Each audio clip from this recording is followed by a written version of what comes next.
Alright, today I'm taking a quick look at the Ridgid 2 horsepower combo router to see how well it does in a router table mount situation. Stick around for all the pros and cons of this kit.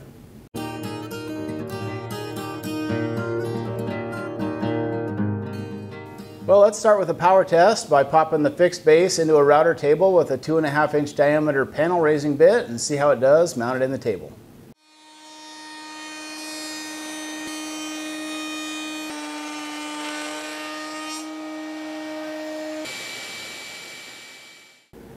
So the cut quality with this Ridgid router and a large panel raising bit looks really good. I don't see any burn marks or any chatter marks, and that's with making a full depth cut, which is something you would never do in a real shop situation. So kind of a torture test, but it passed with flying colors. One nice thing with the Ridgid router is it comes with a T-wrench for topside bit height adjustments. Then just lock in your router from underneath and you should be ready to go. It's a little disappointing that the wrench is plastic. It's got a hex key on the bottom.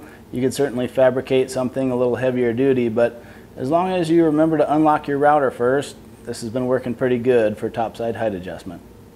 So of course remember to unplug your router whenever you're making adjustments, but we'll pull this topside and take a little closer look at the router.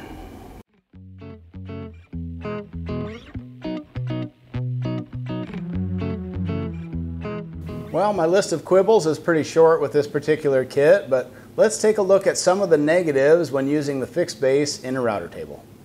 So if you're using the Ridgid router and a Rockler Pro Plate, it's the A style plate that you need. And it's really nice. Rockler has now drilled a hole. This comes pre-drilled, the hole for your access wrench. And so that's a nice upgrade. However, I did notice that if you position the router so that the locking lever is up front where you need it at the front of your router table cabinet, this dust port that Ridgid includes would be facing the front as well. And that's a really awkward position to get a hose on. Usually it would go out the side or the back. It's too bad. We'll be limited to topside dust collection now via the router table fence. But you know, Ridgid does have this clear plastic plate on the back. It's just a dust guard. But how nice would that have been if these were interchangeable so you could mount that front or back? That's not the case with this current Ridgid design, but hopefully moving forward, Ridgid will add the ability to mount this in 2 positions.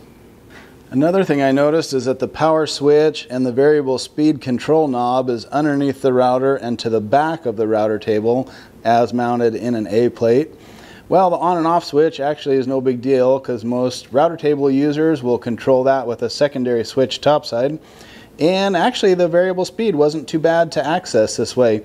You can't see the numbers, but if you get to know the sound of your motor, you can guesstimate pretty well how to turn that down for larger bits.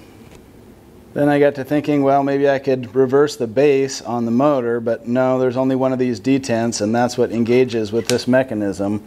So there's only one orientation that you can have that. You can't reverse it, so the power switch and speed control would be on the front.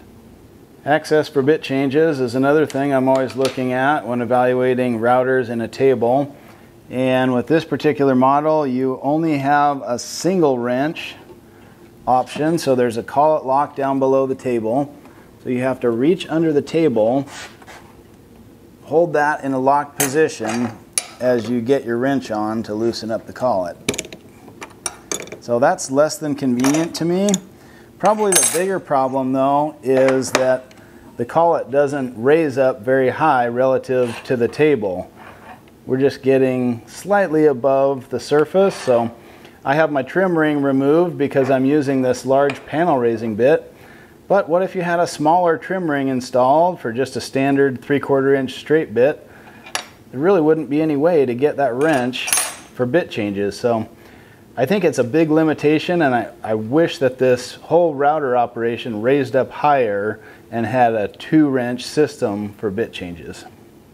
So all in all, this is an interesting router when mounted in a table. I think it's a good general purpose router. If you do some table work and some handheld work, this might be a good option for you.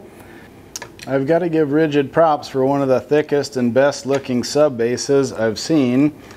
Still, I do wish that they were indexing. Most routers are like this, where there's some slop and you have to use a centering cone or a centering pin to really dial that in if it matters. For instance, the Plunge base comes with a sub base that you can use Porter cable style template guide bushings, and in that case you'd want to have it perfectly centered. So I do wish that this was indexing or had conical screws or something that automatically aligned it. The other negative I see is that although this is a very thick and durable looking acrylic sub base, they drilled it all the way down to within 1/8 of an inch of the full thickness. So that really takes away a lot of the functional strength the way this is mounted with 3 screws. But all in all, a lot of potential here and pretty good looking sub bases on the Ridgid. The fine adjustment knob is here, and there's a quick release that by loosening this knob you can remove the base and swap it out to the Plunge base. That clicks into position. And there's also a course adjustment. So you can move the base through a wide range and then fine tune it with the knob. Once you're set, you lock it in and you're ready to route.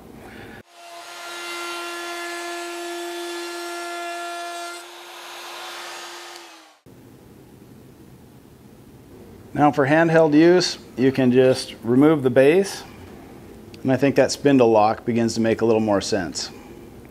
There's a pin on the motor that needs to align with a track inside the base, and I do wish that was marked on the outside.